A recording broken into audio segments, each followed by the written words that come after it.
Here to discuss is Congresswoman Karen Bass of California. Congresswoman, thank you so much for being here. Your state was the first to take this extraordinary step. Do you think it was a necessary one?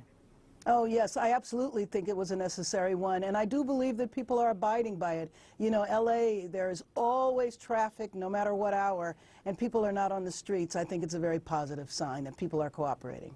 Well, and yeah, the immediate necessity of this is clear, I think, to most of us. But in terms of the long term, are you thinking about the economic impact this will have on your state when businesses are shuttered and people are out of work? And how are you balancing, right, the necessity of now with the concerns of the long term? Well, you are absolutely right. I mean, one of the biggest concerns is we don't exactly know how long this will last. So that creates a tremendous amount of anxiety. But I can tell you that on the stimulus package that we're working on in Washington, D.C., we are looking at especially workers who are often forgotten. So when we close restaurants, we have the waitresses, we have the janitors, all of the people who are on the lower income side, we are very concerned about. It'll be great if checks are given, but after you've spent your check, if you've been laid off your job, it's not really helpful. So we have to make sure we beef up unemployment insurance. Yeah, and we're going to talk later in the show with an economist about how that money should best be spent to help us all out. Some municipalities are adjusting their approaches to law enforcement.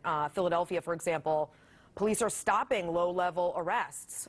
In Maine, in New York City, in California, as you know, some prisons have released prisoners to protect against virus spread inside those, confined spaces.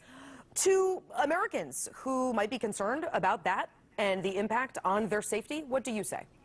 Well, first of all, I think that, and we have submitted this, I think that there should be testing in prisons and jails, because you can imagine if there's an outbreak there, that has a huge impact. And then people do get out, regardless of the crisis right now. And so we need to make sure that people are taken care of inside while they're in custody. Now, having said that, in Los Angeles, we are doing the same thing. The police aren't giving minor tickets, so people would run up fines, but also people are not being arrested as often. People are being released. I think we need to look at our criminal justice system. Pregnant women, for example, I believe should be released. Juveniles should be released unless they, have committed a violent crime. So these are some of the proposals that we actually are putting in. I know on behalf of the Congressional Black Caucus, some of these things are proposals that we want to see in the next stimulus package.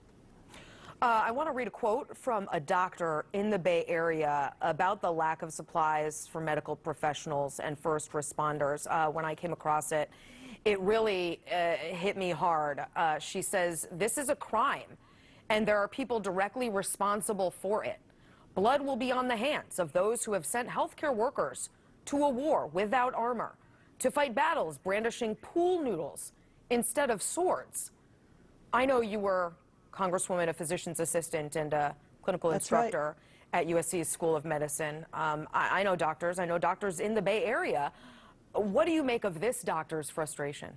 Well, it hits me hard, especially having worked in a county hospital where our supplies were often very low.